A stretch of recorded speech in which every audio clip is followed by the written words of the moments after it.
Hello and welcome to Market Matters presented by MyX. I'm Joe Teague of Equity Armor Investments, and today we're going to be talking about some of the key sentiment that's out there in the market, some of the things that are moving the market. I like to look at all the options volatility. I like to look at key events that are happening. And this week we have Brian Stutland, my partner at Equity Armor Investments, joining us, and we're going to be diving into all of that and more.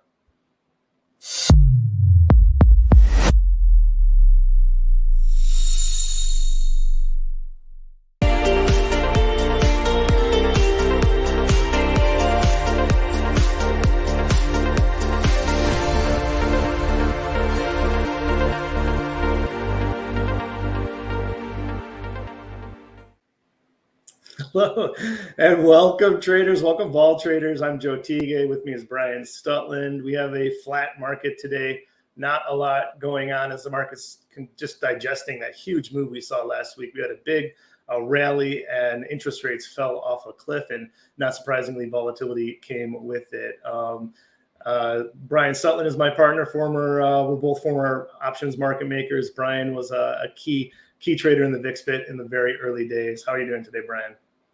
Great, Joe. Thanks for having me on here.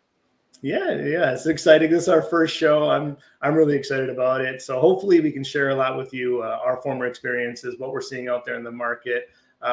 Just talking backstage, it doesn't make sense for me to make any predictions about what exactly is going to happen. That's not what anybody can realistically do, but it does make sense to look at what is going on and think about times that's happened in the past and see if we can get any clues about where things are leading us. And with that, let's just take a look at current last week's action and what we could have known beforehand. And if you're following along weekly, I think this is going to be the type of thing that you're going to be able to do with us. So let's just take a look at our slides here from last week. And heading into the week, things were pretty bearish. In fact, we had pretty close to a 52-week high in bearish sentiment. So everybody was piling on this bearish sentiment. Now, of course, this is going to be the most bearish right when things turn around. So it's a very big contrarian indicator. That's one of the things as a volatility trader I like to look at. But if you look at like the weeks before, we had really negative weeks. The market was collapsing, yet the bearish sentiment didn't really peak until it did actually hit the bottom. And it's interesting to see the 52-week high right at the end of last year, right at the low spot in the market last year. So really fascinating to see how this bearish sentiment kind of works out. And it's really at its worst right when the market is close to a bottom. And for me, this is similar to like that elevator indicator, the taxi cab driver indicator. When everybody is on one side of the market, it's usually about to go the opposite direction. So, and right, if you're in an instance like that. Yeah, and Joe, what I think was really most interesting about last week and the reversal and the market move up that we had was when you looked at the volatility indices out there and something like the spikes, which tracks the volatility, implied volatility on SPY, the Spider ETF. When you look at something like that, we saw the market at the end of October continue to sell off, and yet the spikes was not really getting up into these fear indication areas of, let's say, above 30, and instead was actually holding at lower highs as the market continued to fall on, let's say, its last like 100-point sell-off. To me, that was an indication that option traders in SPY were actually selling puts, or people in the S&P 500 were selling puts, expecting that some sort of level of bottoming. So as sort of this bearish indicator started rising, the real institutional paper out there was saying, hey, maybe this sort of 4,100 area in the S&P was an area to sort of get long the market. 4,000 was an area to get long the market and look for sort of this reversal. So option traders got this right, as the rest of the public, like Joe, you mentioned, the taxi cab driver was getting very fearful. And then they basically got their heads ripped off as the market then moved 4 or 5% back to the upside.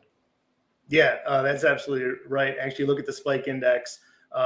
It was hovering above 20 for about a week and a half as the market was drifting lower. Yes, it never got that major spike. We never saw anything above 25, certainly.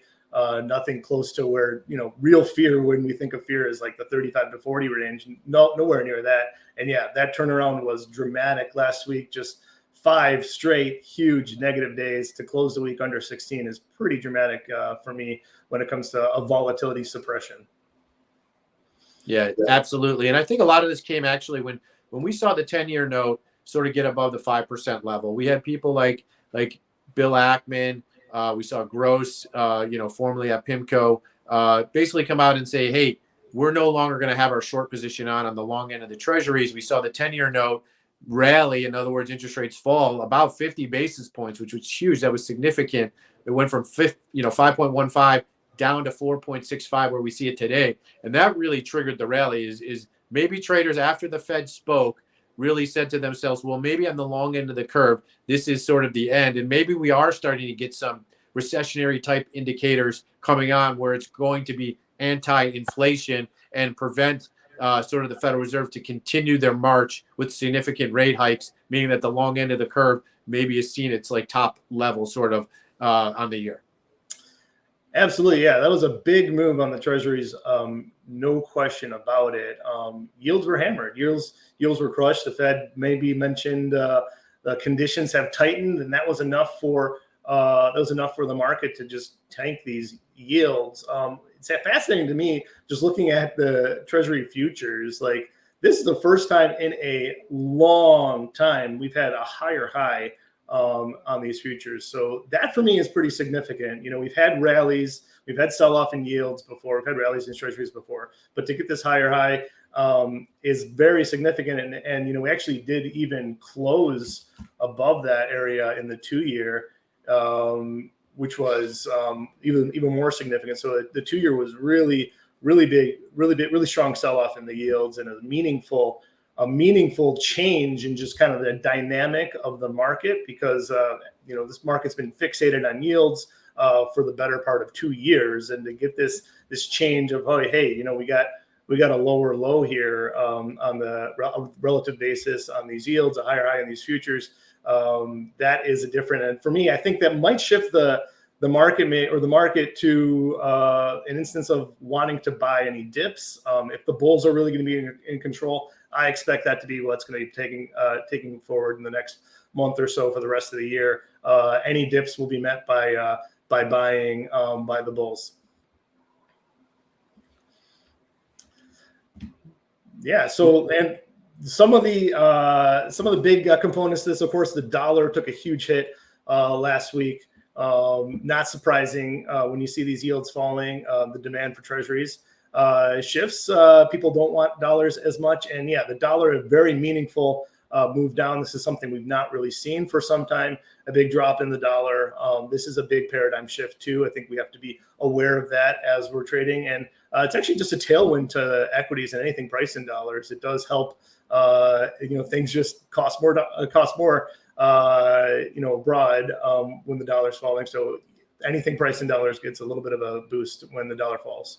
Yeah, what I thought was interesting is even prior to this is when the dollar started kind of going sideways. We saw gold prices really, hit that $2,000 level, and they haven't really continued to extend that rally. We haven't even seen, we saw Bitcoin spike on, some of the geopolitical risk that was occurring in the Middle East, but since then, all those have sort of leveled off. And even though we've gotten a weakening dollar, which you think that money would then flow into, whether it's cryptocurrency or gold on a weakening U.S. currency market, we didn't really see that. In fact, the money flow actually seems like it went into equities instead. And so people were really looking for value, and, especially value, Joe. I mean, we've been talking about it recently, amongst ourselves, is, the Russell 2000 being one where PE levels are at a very attractive levels. We sort of saw this type of shift into the smaller cap aspect. It'll be interesting to see if that continues, or the sort of quote unquote, Microsoft and FANGs of the world continue to lead this market.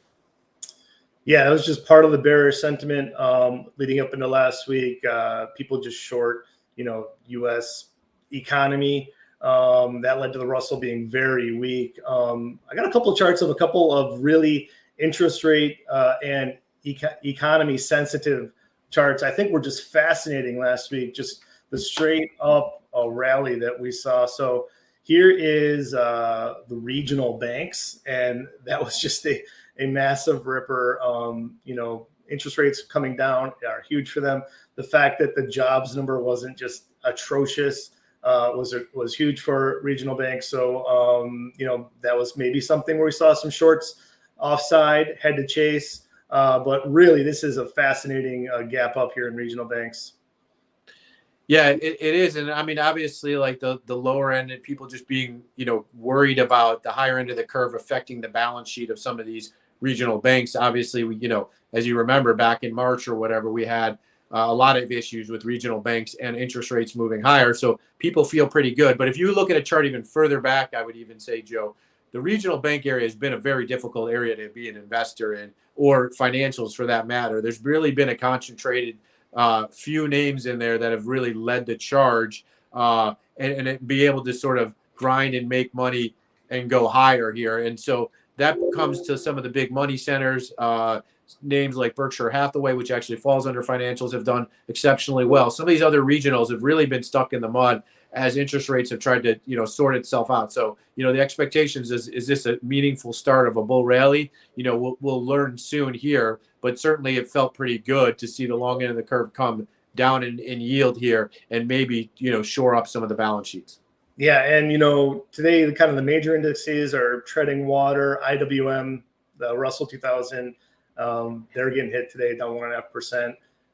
Regional banks also down. So yeah, there's some consolidation maybe, as I mentioned, for the bulls. This is going to be the time for them to step up, buy the dip, if they really do have control.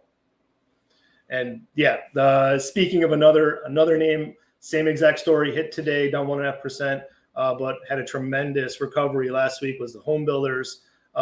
Very interest rate sensitive, obviously, very economically sensitive.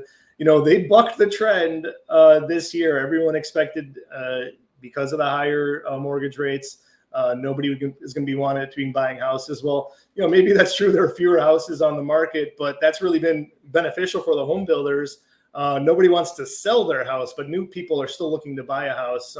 So the market is basically only new houses. So it's been fine for the home builders. They've been able to weather the storm on these super high mortgage rates. People are saying, how long can that last? And it's my prediction, or my assumption. Historically, this has played out that when the economy does slow down, you're going to see it kind of first here in the home builders. You're going to see a slowdown here right before. It's kind of like a leading indicator, if you will, in the economy. And that the economy being as strong as it is not really showing up yet here in the home builders.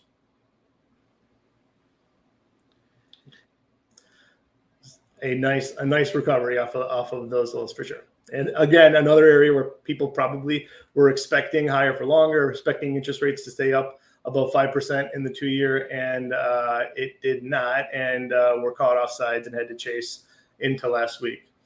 Same story, down 1.5% today. We'll see how it plays out the rest of the week.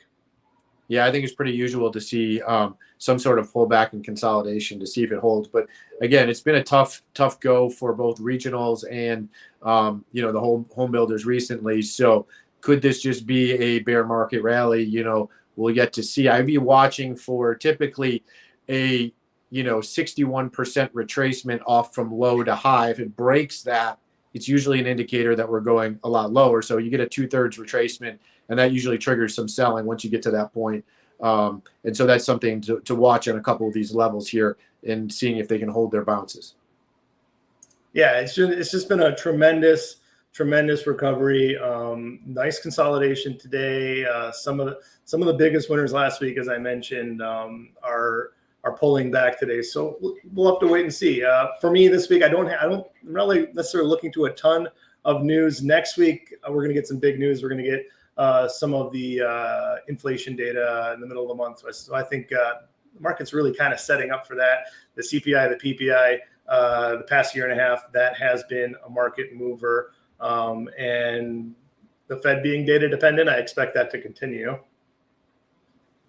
Yeah, it certainly will be most likely a volatile session over the next week. Obviously today market's taking a breather, but if I was an option trader, I'd be expecting some volatility heading and positioning myself ahead of that and see how that could play out. Obviously, we saw the spikes index back off significantly here, sitting now in the mid-teens, which historically is below its historical average. So to me, it says, some sentiment now in the option trading world says, well, maybe we get some consolidation here, but we'll see what happens. Obviously, the data coming up is going to, provide some level of volatility going forward. So we'll see how that shakes out. And, I'm starting to position ahead of that economic news.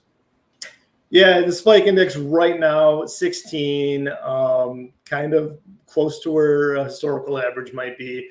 I think maybe a little bit lower would be the kind of flip contrarian. Like we mentioned last week, the contrarian indicator of the bearish sentiment was close to a 52-week high.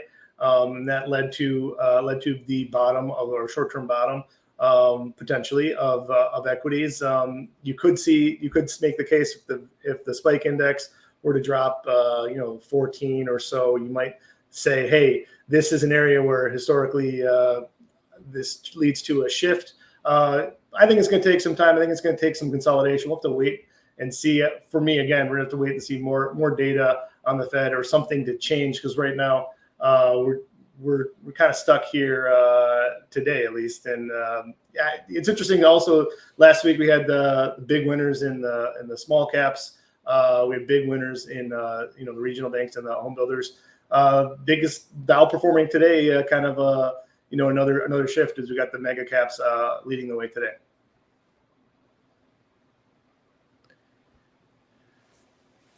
Yeah. So, I would say, just to sort of, wrap things up here, is we've had an interesting week. We saw the Treasury market, obviously a rally big there on the end of the curve. Double line and Goldilocks basically saying that, now is the time to buy corporate rated, investment grade rated bonds. And so maybe this is the beginning of sort of the top in the interest rate levels. We're going to be checking in and obviously providing you some updates in our next show as we get these huge economic data and the PPI and CPI coming up next week. We look forward to giving updates on there. And Joe, any last thoughts here? Yeah. So bottom line is we have to just continue to watch the market. Historically, I've been in the financial world as a trader since 2005. Brian a little bit longer than me. Since my time, we've seen a lot of things that are really troubling. A lot of times where it feels like, oh man, the world is about to end. How can we possibly recover from this? And every single time we do. So I think the history of trading is just the market climbs a wall of worry, and this is not unusual. It always does. Now, there are certain times that are riskier than others. There are certain times that are more attractive than others, and it's just as a trader's point of view, is just find those times and trying to act accordingly. Use the data, use the historical averages, and allow us to maintain that long position or maintain our equity position just with a less risk. So I'd like to thank everybody for joining us. This is Market Matters presented by MyX. I'm Joe Teague of Equity Armor Investments. This is Brian Stutland of Equity Armor Investments. Very, very fun having you here today. Very fun talking about the market, and I look forward to doing this every week.